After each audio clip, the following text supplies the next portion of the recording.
দুটো গুরুত্বপূর্ণ খবর আছে।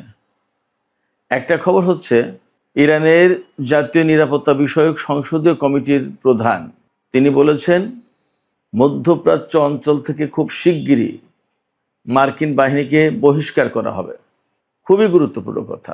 যখন ডোনাল্ড ট্রাম্প ইরানকে ভয়ঙ্কর হামলার জন্য হুমকি দিচ্ছেন, তখন ইরানের পক্ষ থেকে এই কথা বলা হলো এবং বলছেন কে ইরানের সর্বোচ্চ জাতীয় নিরাপত্তা বিষয়ক সংসদীয় কমিটির প্রধান। আর আরেকটা গুরুত্বপূর্ণ খবর জাস্ট এই কিছুদিন আগে এসেছে, এখনও মেইন স্ট্রিম চ্যানেলে আসেনি। সে খবরটি হচ্ছে ইরানের উপর থেকে বেশ কিছু নিষেধাজ্ঞা প্রত্যাহার করেছে মার্কিন অর্থ মন্ত্রণালয়। তার মানে কি, তাহলে কি ইরানের সাথে আমেরিকার খুব দ্রুতই কোনো চুক্তি হতে যাচ্ছে বা সমঝোতা কোনো কিছু হবে? অবশ্য আগেও নিষেধাজ্ঞা প্রত্যাহারের ঘোষণা দিয়েছিল, কিন্তু পরবর্তীতে ডোনাল্ড ট্রাম্প প্রথমে সমঝোতা লঙ্ঘনের বা অমান্য করার ঘোষণা দেন। পরবর্তীতে তো দুই দেশের ভেতরে 13-14 দিন যুদ্ধ হলো। এবার আসলে কি হতে যাচ্ছে? তবে নিষেধাজ্ঞা প্রত্যাহারের ঘোষণা কিন্তু আমেরিকার পক্ষ থেকে দেয়া হয়েছে।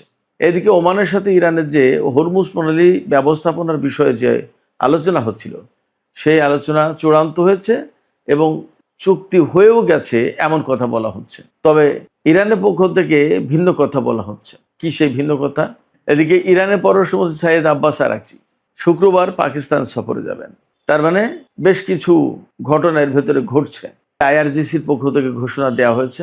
এই পরিস্থিতির ভেতরেও সম্মিলিত একটা মহড়া হতে চলেছে বিরাট বিশাল। আর আইআরজিসির পক্ষ থেকে ঘোষণা দেওয়া হয়েছে তারা নতুন করে নতুন ধরনের জাহাজ বিধ্বংসী ব্যালিস্টিক ক্ষেপণাস্ত্র তারা মোতায়েন করবে আমেরিকার বিরুদ্ধে লড়াই করার জন্য। সুপ্রিয় দর্শক, এই বিষয়গুলো নিয়ে এখনকার ভিডিওতে বিস্তারিত আলোচনা করার চেষ্টা করব। আশা করি আলোচনা ভালো লাগবে এবং আপনারা শেষ পর্যন্ত সঙ্গে থাকবেন। আর আলোচনা যদি ভালো লাগে লাইক কমেন্ট শেয়ার করবেন এবং চ্যানেলটি সাবস্ক্রাইব করে আমাদের পাশেই থাকবেন। দর্শক, চলুন বিস্তারিত আলোচনা করি। প্রথমে যে বিষয়টি আমি বলছিলাম, ইরানের জাতীয় নিরাপত্তা বিষয়ক সংসদীয় কমিটির যিনি প্রধান ইব্রাহিম আজিজি, তিনি বলেছেন মধ্যপ্রাচ্য অঞ্চলে আমেরিকার যত ঘাঁটি আছে সমস্ত ঘাঁটি থেকে মার্কিন সেনাদেরকে বহিষ্কার করা হবে। এই কথা তিনি বলেছেন এক্সপোস্টে। এবং তিনি আরও বলেছেন সেদিন খুব বেশি দূরে নয় যেদিন বা যখন মধ্যপ্রাচ্যের ঘাঁটিগুলো থেকে মার্কিন সেনাদেরকে বহিষ্কার করা হবে। তিনি খুব কনফিডেন্সের সাথে বলছেন কে ইরানের জাতীয় নিরাপত্তা বিষয়ক সংসদীয় কমিটির প্রধান। এটা যেন তেন কোনো ব্যক্তি না, যেন তেন কোনো কমিটি না, এটা খুবই গুরুত্বপূর্ণ। এই কমিটির পক্ষ থেকে ইরানের জাতীয় নিরাপত্তা এবং পররাষ্ট্রনীতি বিষয়ক নীতি নির্ধারণ করা হয় এই কমিটির পক্ষ থেকে। তার মানে ইরানের সংসদ কিন্তু খুবই স্ট্রং। প্রেসিডেন্ট মন্ত্রিসভা যা খুশি তাই করবেন আর সংসদে হ্যাঁ না করবেন তা কিন্তু না। যে কোনো বিষয়ে সংসদে যদি সিদ্ধান্ত হয় সেই সিদ্ধান্ত বাস্তবায়ন করতে কিন্তু সরকার বাধ্য। এই যে কথাটা, এই কথাটা কিন্তু খুব গুরুত্বপূর্ণ এবং ওজনদার কথা। আমরা এই কথা কখন শুনছি?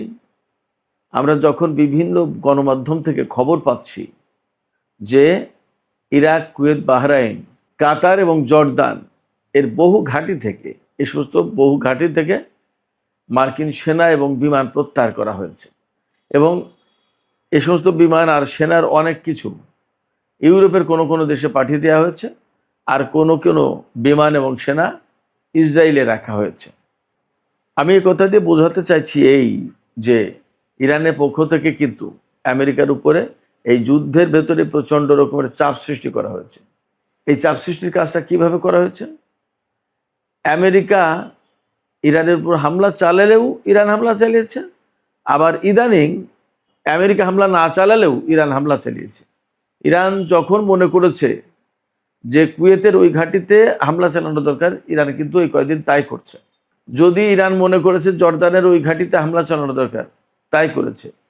আমেরিকা ইরানের উপর হামলা চালাক না চালাক, যুদ্ধের ধরন কিন্তু পাল্টে গেছে এবং আমরা এই যে ধরনটা দেখছি তার মানে হচ্ছে আমেরিকা কার্যত তার শক্তি সামর্থ্য অনেকটা দুর্বল হয়ে পড়েছে। এরই প্রতিফলন হচ্ছে এই যুদ্ধ না করা কিংবা ইরান যে পরিমাণে হামলা চালাচ্ছে তার প্রতি উত্তরে প্রয়োজনীয় হামলা না করা। এবং আমরা তো দেখতেই পাচ্ছি প্রচুর খবর আসছে মার্কিন গণমাধ্যমে, পাশ্চাত্যের গণমাধ্যমে, আল জাজিরা, মিডল ইস্টের বিভিন্ন গণমাধ্যমে যে আমেরিকার হাতে যুদ্ধের রসদ, অস্ত্র, সামরিক সরঞ্জাম অনেক কিছু কমে এসেছে। ইউরোপীয় কমান্ডার প্রধান তো ঘোষণায় দিয়েছেন যে একসাথে ইসরায়েল এবং আমেরিকাকে নিরাপত্তা দেওয়া সম্ভব না, যে কোনো একটাকে নিরাপত্তা দিতে হবে। ইসরায়েলকে নিরাপত্তা দেব নাকি আমেরিকাকে নিরাপত্তা দেব, সেই সিদ্ধান্ত দেন। তিনি মার্কিন হাইকমান্ডের কাছে চিঠি লিখেছেন।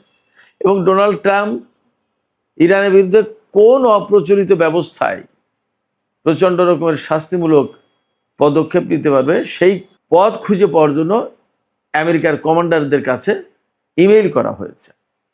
তাহলে চিন্তা করেন, আমেরিকা আসলে খুব ভালো অবস্থায় নেই এবং তারা মধ্যপ্রাচ্যে যে সমস্ত ঘাঁটি গড়ে তুলেছিল, এই ঘাঁটিগুলো তো একেবারে বেশিরভাগ চুরমার হয়ে গেছে। এই ঘাঁটিগুলো তারা ধরে রাখতে পারবে না। আপনারা শুনলে হয়তো অবাক হবেন, মধ্যপ্রাচ্যের 13টা ঘাঁটি, আমেরিকার 13টা ঘাঁটি মোটামুটি একদম শেষ। 13টা ঘাঁটি, খুব কঠিন অবস্থায় আছে আমেরিকা।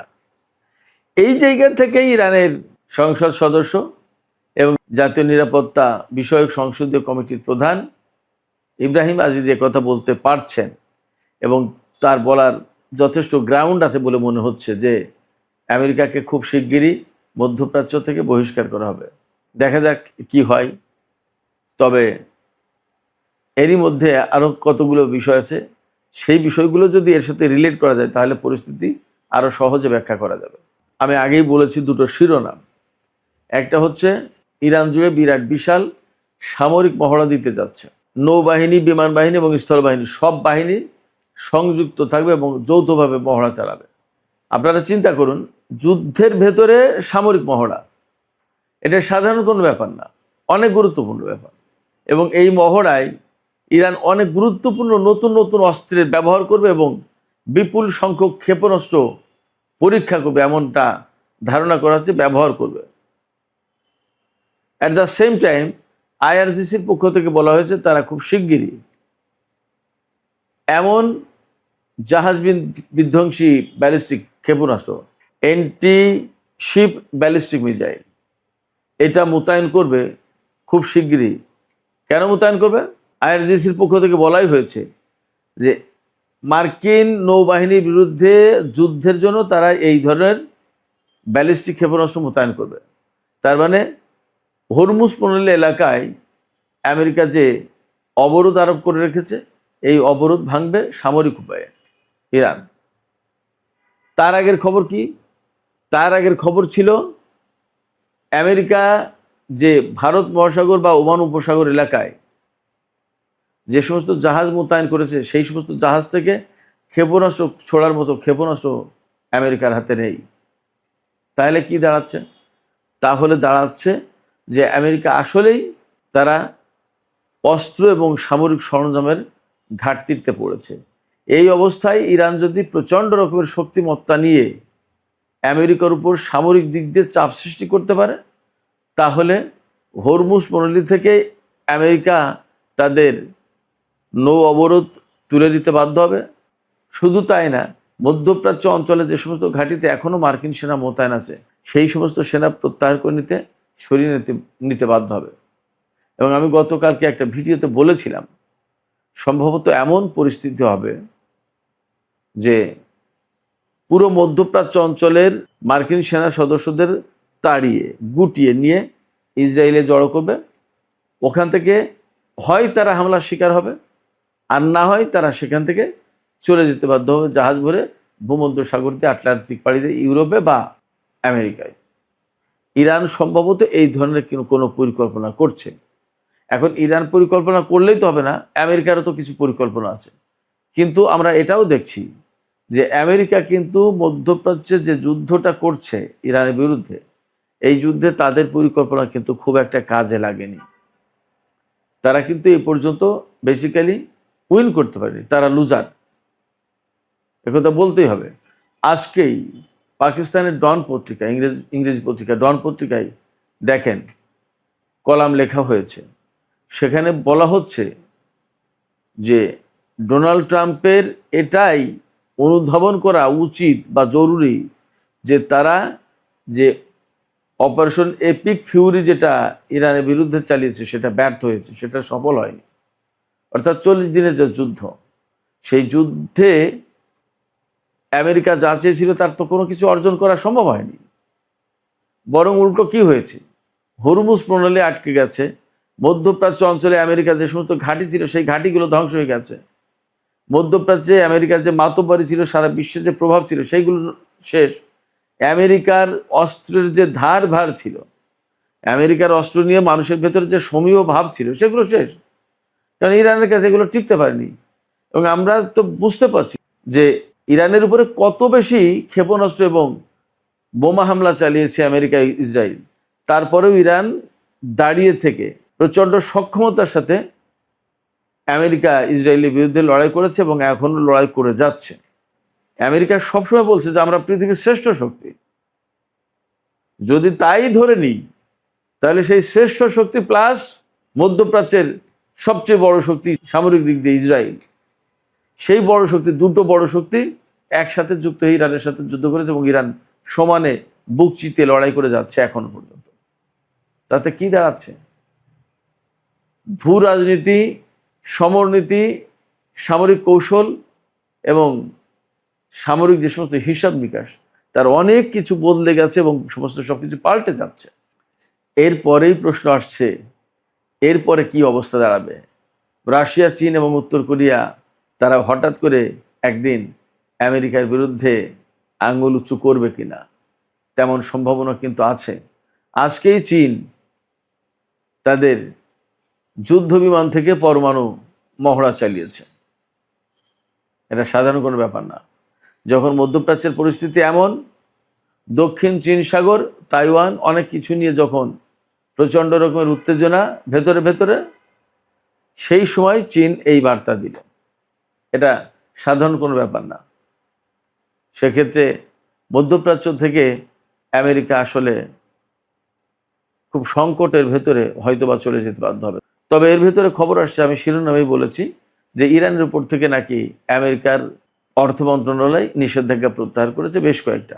আমি এক জায়গায় দেখলাম যে ইরান রিলেটেড নিষেধাজ্ঞা প্রত্যাহার করেছে, আর এক জায়গায় দেখলাম যে 3টি প্রতিষ্ঠানের উপর থেকে নিষেধাজ্ঞা প্রত্যাহার করেছে। তো 3টি প্রতিষ্ঠানের উপর থেকে নিষেধাজ্ঞা প্রত্যাহার করুক আর 20টার উপর থেকে করুক, নিষেধাজ্ঞা প্রত্যাহারের পরিমাণ, মাত্রা বা ভলিউমটা কত, অর্থাৎ কত বৃহত্তর পরিসর কাভারেজ দিচ্ছে এই নিষেধাজ্ঞা প্রত্যাহারের ব্যাপারটা, সেটা একটা দেখার ব্যাপার। অর্থাৎ অনেকগুলো ব্যক্তি, প্রতিষ্ঠান, কোম্পানি এর উপর থেকে নিষেধাজ্ঞা প্রত্যাহার হবে কিনা সেটা একটা দেখার ব্যাপার। তবে সবচেয়ে বড় যে ব্যাপার, এই খবর যদি সত্যি হয় তাহলে বলতে হবে যে মধ্যপ্রাচ্যে যখন খুবই ক্রিটিক্যাল একটা অবস্থা, ডোনাল্ড ট্রাম্প ইরানের উপরে ভয়াবহ হামলার হুমকি দিচ্ছে এবং চুক্তির কথা বলছে, আর ইরান এবং ওমানের ভিতরে একটা চুক্তি হচ্ছে হরমুজ প্রণালীকে কেন্দ্র করে, এবং কাতার, পাকিস্তান, তুরস্ক, সৌদি আরব তারা চেষ্টা চালাচ্ছে ইরানের সাথে আমেরিকার কোনো চুক্তি করিয়ে দেওয়া যায় কিনা, এবং বলা হচ্ছে একটা চুক্তি হয়ে গেছে, সেটা হয়তো দ্রুতই ঘোষণা করা হবে। এবং ওমানের সাথে ইরানের চুক্তি হয়েছে, এমনও হতে পারে যে ওমানের সাথে ইরানের যে চুক্তি হয়েছে সেটাই আমেরিকা কবুল করে নিতে পারে। এবং আমি গতকালকে বলেছিলাম, আজকে আবারও বলি, যে সম্ভবত এইরকম একটা ব্যাপারে আপোস রফা হতে পারে, যে যত জাহাজ পারস্য উপসাগরে ঢুকবে তার সমস্ত সবগুলোকে পরীক্ষা নিরীক্ষা, পর্যবেক্ষণ করবে, কন্ট্রোল করবে ইরান, আর যা বের হবে সেটা ওমান। হয়তো আমেরিকা তাই মেনে নিতে পারে। কারণ বাস্তবতা হচ্ছে কি, আমেরিকা যত যাই কিছু করুক, যত হুমকি ধমকি দিক আর যত যুদ্ধ করুক, হরমুজ প্রণালী খুলতে পারেনি।